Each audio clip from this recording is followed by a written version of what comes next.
Hello everyone, my name is Neto. Welcome to Trading Zoology, and I'm the founder of this channel. And today I'm making this video specifically for a video that I watched. I saw a very sad incident in the north central part of Nigeria. I saw young people dragging out a dead hippo from the water, and they said that they killed it because it was attacking people.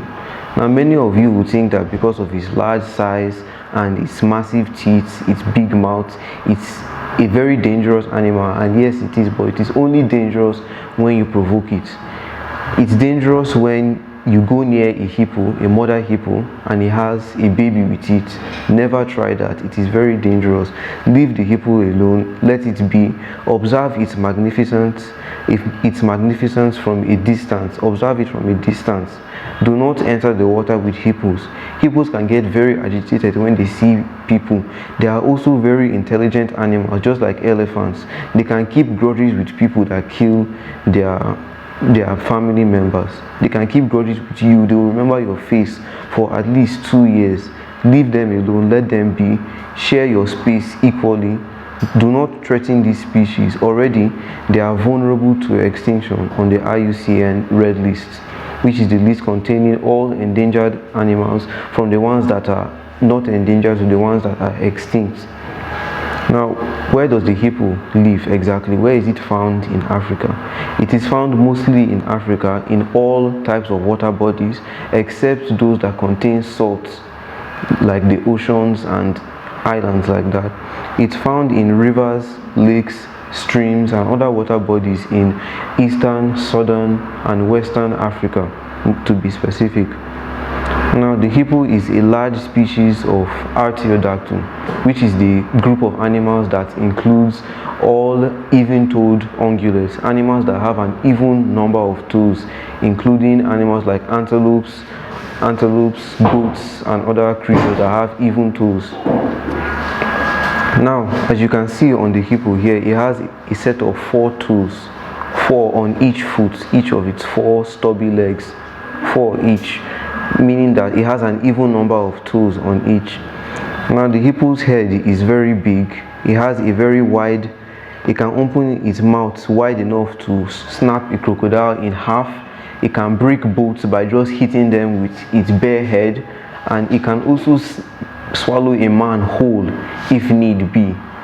Although it does not eat humans and it doesn't eat meat like you may think it does because of its large teeth. Actually, hippos are vegetarian, and just like many other animals, they eat grass. They eat mostly grass in their savanna homes where they live. Now the hippo is a vegetarian eating mostly grass, and it prefers to go out and eat grass at night. It's a nocturnal herbivore, meaning that it will leave its water at the safety of night when the sun is not too harsh for them. They will leave the water, go out and start eating the land. And now, what is the use exactly of these hippos in their environment? Well, just like many other animals, they are also an example of an ecological landscaper, meaning that they clear large patches of land for other animals, smaller animals, to graze on. Now often a hippo will take the exact same path that it goes through every night to go and feed, and this is called the hippo's path. As it goes through the savannah, it will often travel in groups of more than 4 to a whole herd, in fact, going through that same path, which will clear out a very massive piece of land.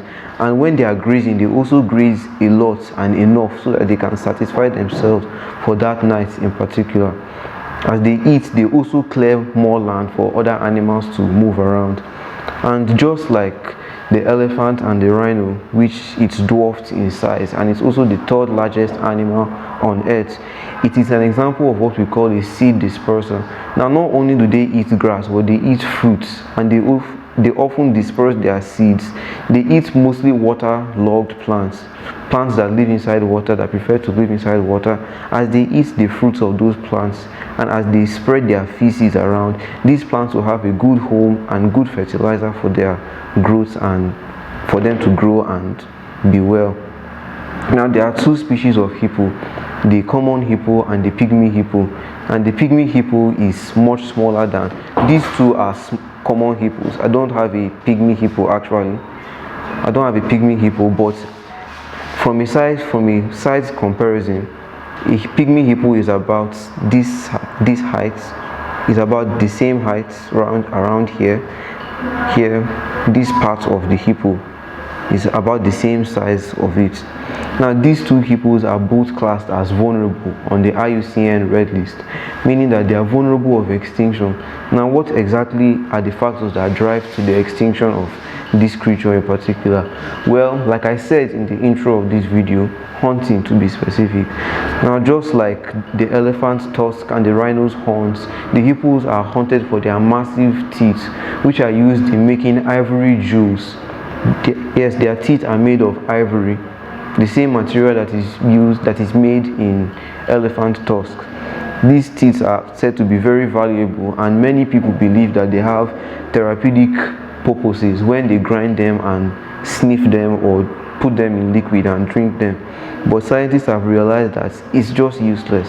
It's completely useless for that fact.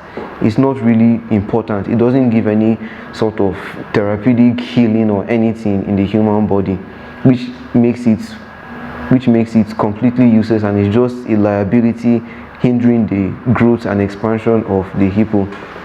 Now another factor that leads to the extinction of the hippo is something that I want to keep hindering on you to take action on: deforestation. Deforestation is very bad for species, especially large animals that cannot adapt as well as the hippo. Now when they clear massive amounts of land, grass will grow there, and they can take away those grasses. Grass is often said to be a weed by many farmers. When they take away those grasses, the hippos may now enter farmland of farmers, eating the crops and becoming a pest to them. Now this problem can be alleviated if people farm away from water bodies, especially near rivers. Do not farm near rivers, especially large rivers where hippos may congregate and stay in. Now I hope you enjoyed learning about this fascinating African beast, the hippo. Now we need to preserve this species, and I hope you learned a lot that we need to preserve it. I hope you learned a lot about its ecological use. I hope you learned a lot about how important it is to its environment, and I hope you learned a lot about the factors that are driving this species into extinction. Please, if the government can help us so that similar incidents like the one that happened in that state won't happen again, because in that state in particular, the river there is very massive, and hippos like to stay in rivers like that, and I'm definitely sure that there are more hippos in that river. Now if similar incidents happen, those hippos may die, they may go extinct in that particular region, and regional extinction can be devastating for species. Now please, the government should please provide animal conservation agencies with enough equipment. We need to enlighten communities on the importance of the hippos. We need to demarcate ourselves from natural habitat and stay where we are. We need to stay in our more civilized homes, leave the natural habitat for these species to roam and be free. If you like this video, subscribe to my channel and follow me. Thank you.